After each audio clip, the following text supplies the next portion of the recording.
The starship hummed softly as it approached Earth's orbital station. Gina Park pressed her palm against the viewport, watching her home planet grow larger. After 3 years on Proxima Centauri, everything about Earth looked both familiar and strange. "Preparing for docking sequence," announced the ship's AI. "All passengers, please secure belongings." Gina gathered her research tablets and the small collection of alien specimens she had been allowed to bring back. At 22, she was the youngest xenobiologist ever sent to study on a distant colony. Her dark skin had grown paler during the long mission under Proxima's red sun, but her eyes still held the same sharp intelligence that had earned her the prestigious assignment. Her communication device chimed. A message flashed across the screen, an invitation decorated with flowers and hearts. Gina frowned as she read it. "You are cordially invited to celebrate the wedding of Dae Park and Yoon Kim." Her father was getting married to someone named Yoon Kim. Gina had heard nothing about this during their video calls. The wedding was scheduled for just 3 days from now. "Who is Yoon Kim?" she whispered to herself. A quick search revealed dozens of news articles. Yoon Kim, renowned diplomat. Yoon Kim, peace negotiator with the Arcturians. Yoon Kim, hero of the first contact crisis. The images showed a beautiful woman with perfect features and a smile that never quite reached her eyes. 2 hours later, Gina stepped through the airlock onto Earth soil. The gravity felt heavier than she remembered. She breathed deeply, savoring the natural air after years of recycled atmosphere. "Gina!" Her father rushed toward her. Dae Park looked older than she remembered, with new lines around his eyes, but his smile was the same. He wrapped her in a tight hug. "You're home early. I thought your ship wasn't due for another week."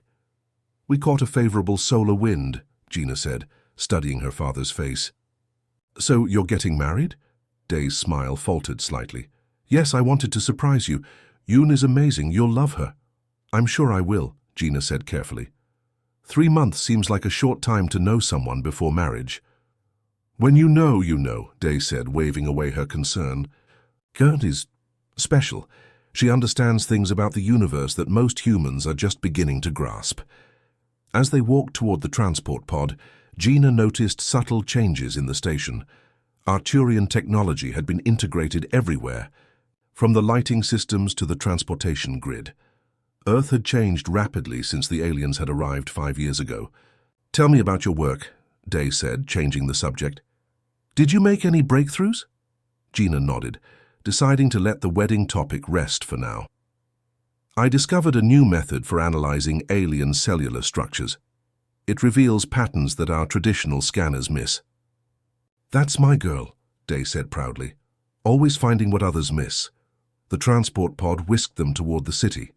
Through the window, Gina saw more changes. Buildings now featured curved Arcturian architecture.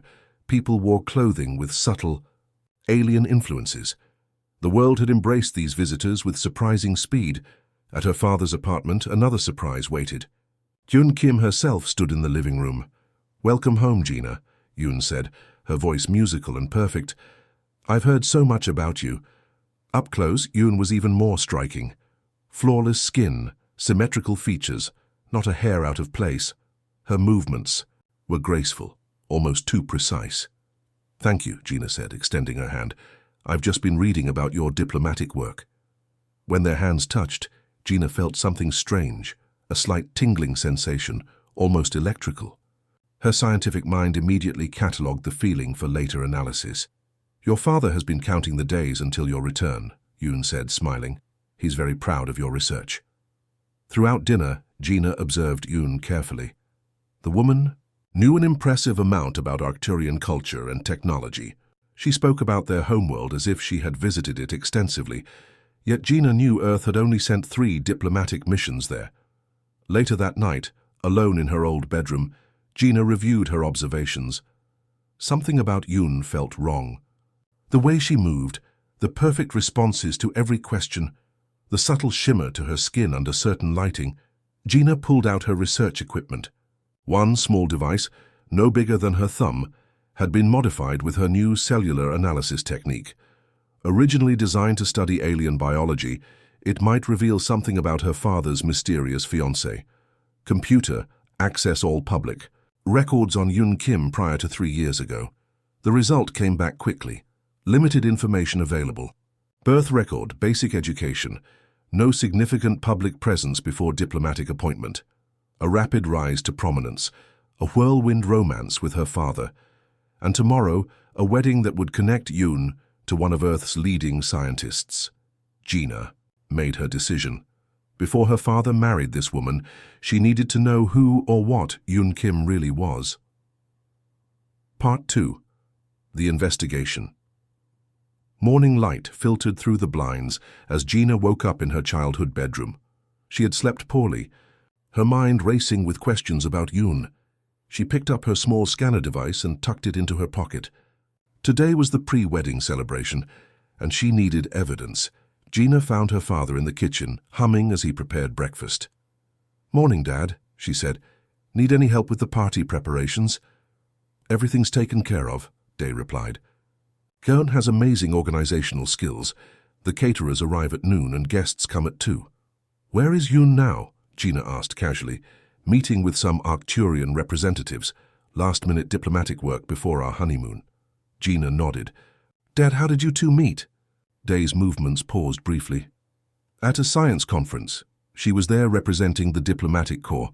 Our eyes met across the room and it was like nothing I've ever felt before."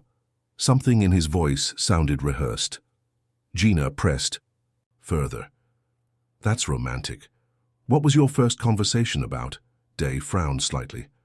"I don't remember exactly. The details are fuzzy. But I remember feeling completely understood. By afternoon, their home filled with guests, scientists, government officials, and even 2 tall, blue-skinned Arcturians moved through the rooms. Gina watched as Yoon greeted everyone with the same perfect smile and flawless charm. Gina approached one of her father's oldest colleagues, Dr. Han, her former professor. "Dr. Han, could I speak with you privately?" In the study, Gina closed the... "I need your help. Something's not right about Yoon." Dr. Han's eyebrows rose. "That's a serious claim about your father's fiancée. I know, but have you noticed anything unusual about her? The way she moves? The way she seems to know everything about Arcturians?" Dr. Han looked thoughtful. "She is remarkably well-informed, and your father has been sharing classified research with her that I wasn't aware she had clearance for. I need access to the latest research on Arcturian biology," Gina said. "Specifically anything about their cellular structure and shape-shifting capabilities." Dr. Han's eyes widened. "Those files are classified. But I trust your judgment. Meet me at the lab tonight at 8. Gina spent the next hour mingling with guests. When Yoon briefly stepped away from the crowd to adjust something on a serving table, Gina approached. "Let me help you with that," she offered, deliberately bumping against Yoon's arm. The small scanner in her pocket silently collected cellular data. "Thank you," Yoon said smoothly. "Your father tells me you're brilliant. Perhaps you could explain your research to me sometime." "I'd love to," Gina replied. "Actually, I've developed new ways to identify non-human cellular structures. For a fraction of a second, something flickered in Yoon's eyes. "How fascinating," she said, her smile never wavering. Later that night, Gina met Dr. Han at his laboratory. The older scientist looked nervous as he unlocked a secure terminal. "This research came from our deep space monitoring station," he explained. "We've been observing a splinter group of Arcturians. They don't agree with the official peace policy." The screen displayed complex molecular diagrams. "They've developed biosynthetic technology far beyond what they've shared with us. These hybrids can mimic human appearance almost perfectly." Gina connected her scanner, downloading the data collected from Yoon. "Computer, compare these samples," the GI. Machine hummed. Images appeared side by side. Yoon's cellular structure next to the Arcturian hybrids. "Match found," announced the computer. 95% probability of biosynthetic origin." Gina's heart raced. "She's not human."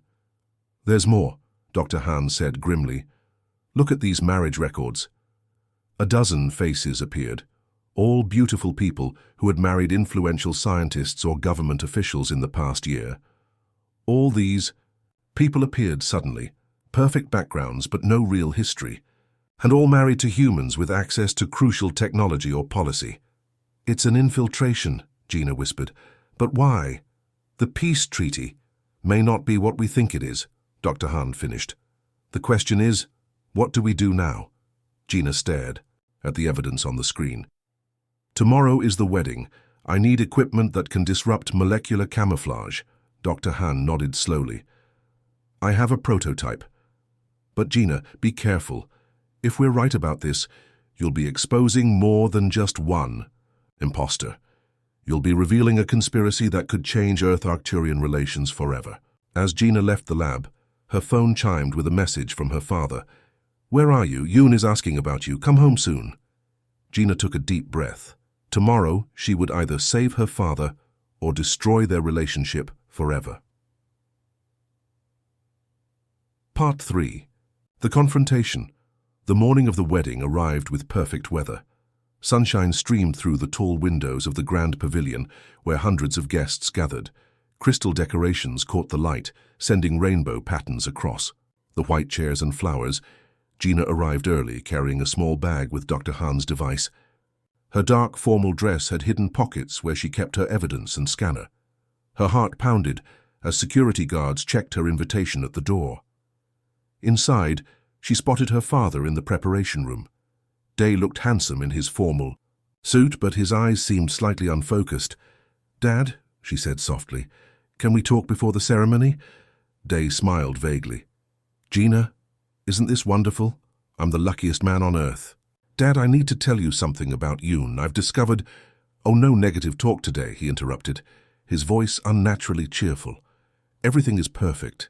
Gina touched his arm. Dad, are you feeling okay? You seem different. Never better, he declared, but his pupils were dilated. Yoon gave me a special tea this morning, for wedding day nerves. Gina's concern deepened. Dad, I think she's drugged you. I have evidence that Yoon isn't who she claims to be. Day's expression hardened. That's enough, Gina. I knew you might be jealous, but this is going too far. Yoon warned me you might try to ruin today. She what? Gina stepped back, shocked. She said sometimes people can't accept new relationships, but I never thought you would. He shook his head. Just be happy for me or leave. A coordinator poked her head in. 5 minutes until we begin, Mr. Park. Left alone, Gina fought back. Tears. She hadn't expected Yoon to turn her father against her. Now she had no choice but to make her move during the ceremony itself. The music started. Guests stood as Yoon appeared at the back of the hall. She looked stunning in a white gown. That seemed to shimmer with subtle blue highlights. 2 Arcturian diplomats walked beside her, their blue skin contrasting with formal Earth attire. Gina slipped Dr. Han's device from her bag and readied it under her program. The small screen showed it was fully charged and operational. The ceremony began.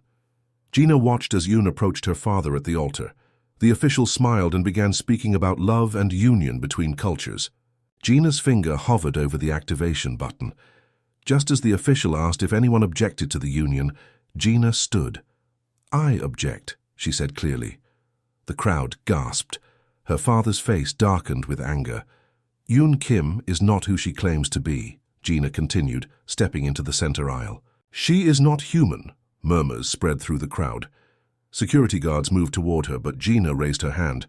I have evidence. Yoon Kim is a biosynthetic hybrid created by a splinter group of Arcturians. She held up Dr. Han's device.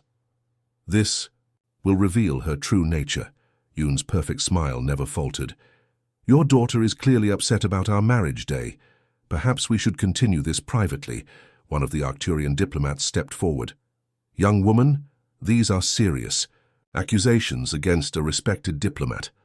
Then she won't mind being scanned, Gina replied, activating the device. A wave of invisible energy pulsed through the room. For a moment, nothing happened. Then, Yoon's image flickered. Her perfect skin rippled like water. Gasps erupted from the crowd. Security, Yoon called, but her voice had changed, gaining a metallic undertone. Gina stepped closer, holding the device higher. The truth, Yoon. Show everyone who you really are. Yoon's human appearance destabilized further. Patches of blue showed through her skin. Her eyes shifted to a deep purple. She reached for Day, but he stepped back in horror. "What are you?" he whispered. The Arcturian diplomats moved with surprising speed, grabbing Yoon's arms.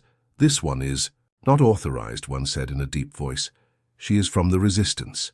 The doors burst open as security forces rushed in, not wedding security, but Earth's special extraterrestrial unit. Dr. Han must have called them. "Everyone remain calm," announced the lead officer. "This is now a matter of planetary security." Gina rushed to her father, who stood frozen in shock. "Dad, I'm sorry, I tried to tell you."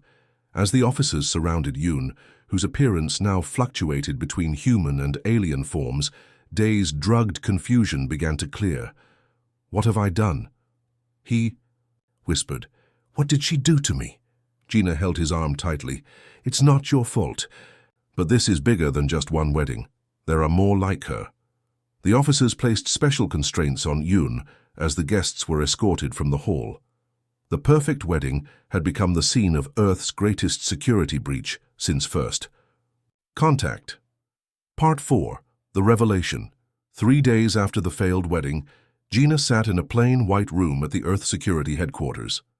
The metal table before her held only a water glass and a tablet displaying files.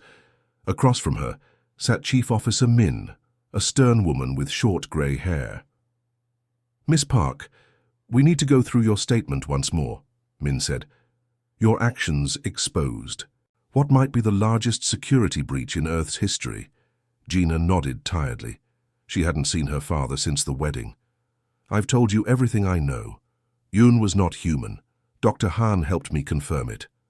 "Yes, and thanks to your discovery, we've identified 12 more biosynthetic infiltrators in key positions around the world." Min slid the tablet toward Gina. The screen showed images of beautiful people, all with perfect features, all married to influential humans. "All of them looked human?" Gina asked.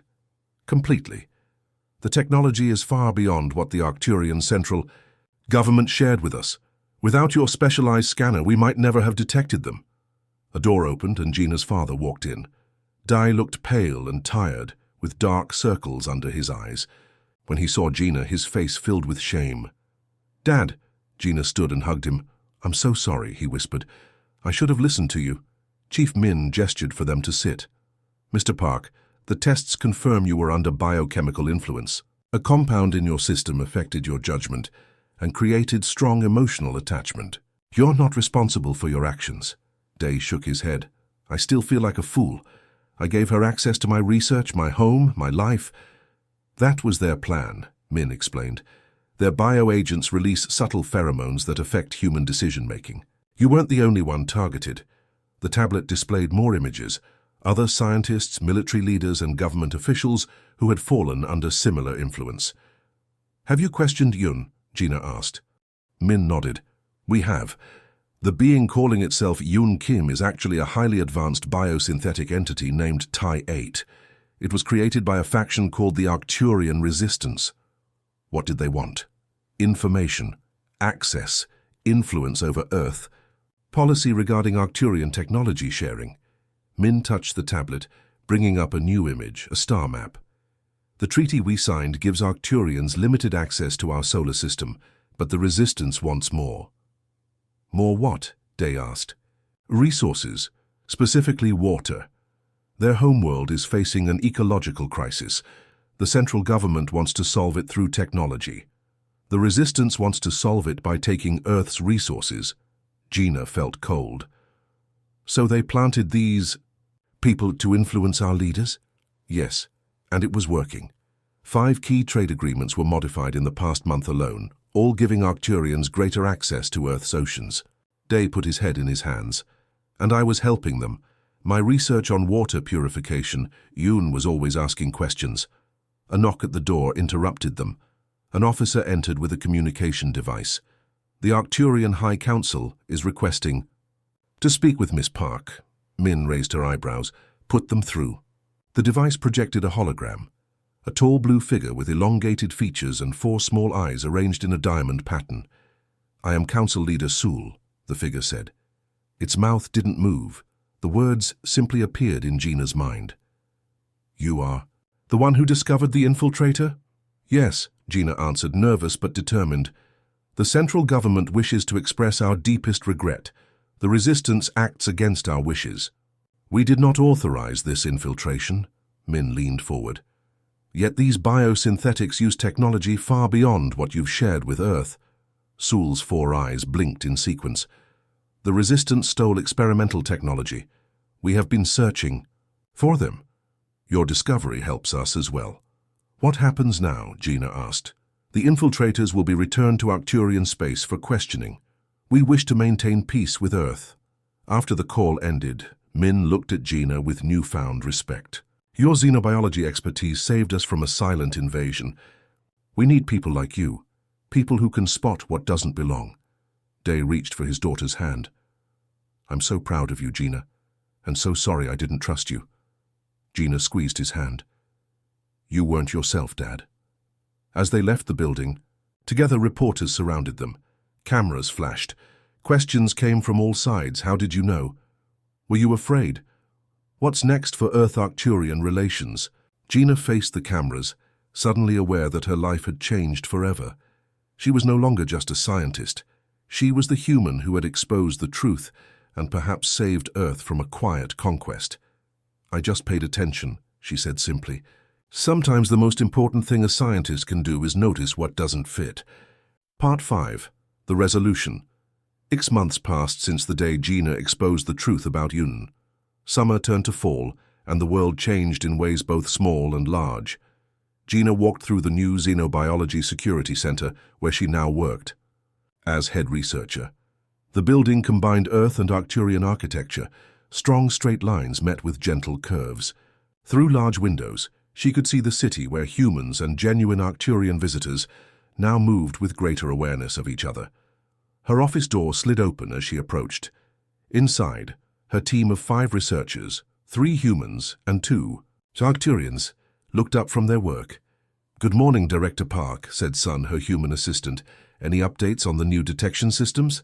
Gina asked, setting down her bag. The taller of the 2 Arcturians, named Locke, stepped forward. Unlike the infiltrators, Locke made no attempt to look human. His blue skin and 4 eyes were displayed proudly. The scanners are now installed at all major spaceports, Locke reported. They can detect biosynthetic entities without harming genuine life forms. Gina nodded with satisfaction. And the educational program? Ready to launch next week, Sun replied. Schools around the world will learn the true history of Arcturians, not just what the Resistance wanted us to know. After the infiltration was exposed, the Arcturian central government had shared their complete history with Earth. The truth was surprising. The Arcturians weren't the advanced, perfect beings they first appeared to be. They faced problems like humans did: environmental challenges, political divisions, and social struggles. Gina's personal scanner beeped. A message from Dr. Han appeared. Meeting with the ambassador in 30 minutes. Your father is already here. Gina said goodbye to her team and headed to the diplomatic wing. Along the hallway, she passed the wall of recognition, photos of the 12 humans who had helped identify other infiltrators. Dr. Han's face smiled from one frame. In another, a young woman who had questioned her perfect boss. Ordinary people who had noticed small inconsistencies and spoken up. The meeting room doors opened to reveal her father, deep in conversation with the Arcturian ambassador, Sul. Day looked healthier now, the haunted look gone from his eyes. He spotted Gina and waved her over. Perfect timing, Day said. We were just discussing the new exchange program. Sul's 4 eyes blinked in sequence, an Arcturian smile. Your proposal has been approved by both governments. The Cultural Understanding Initiative will begin next month. Gina felt a surge of pride. The program had been her idea, a transparent exchange of scientists, artists, and ordinary citizens between Earth and Arcturus. No secrets, no hidden agendas, just genuine learning. There's something else, Sul continued. We have discovered why the Resistance targeted Earth so specifically. Sul placed a crystal on the table. It projected images of DNA strands, human and Arcturian side by side. Our scientists have confirmed what the Resistance suspected. Humans possess genetic adaptability far beyond our own. Your species evolves and changes rapidly, finding new solutions where we cannot. Day leaned forward, fascinated. You wanted our adaptive capabilities. The Resistance did, Sul clarified. They believed taking your resources was the answer, but my government sees another path, learning from each other as equals. After the meeting, Gina and her father walked through the garden that connected the center to the city streets. Real Earth flowers grew alongside carefully maintained Arcturian plants, neither overtaking the other. I'm proud of you, Day said, breaking their comfortable silence. You saved more than just your old dad. You may have saved both our worlds. Gina smiled. I was just being a scientist, observing what didn't make sense. And now you're building bridges instead of walls. Day stopped walking and faced his daughter. I have news. I've met someone. Gina raised an eyebrow. Already? Her name is Me. She's a botanist. Completely human, I assure you. He laughed. And I've had her thoroughly scanned, just to be safe. Gina hugged her father tightly. I'd love to meet her. As they continued walking, Gina looked up at the sky. Somewhere up there, Arcturus shone, a star whose inhabitants had tried to take Earth through deception, but were now learning to share the universe instead. The infiltration had taught both species an important lesson. True understanding couldn't be forced or faked. It had to be earned through honesty, curiosity, and respect, the very qualities that made humanity worth knowing in the first place.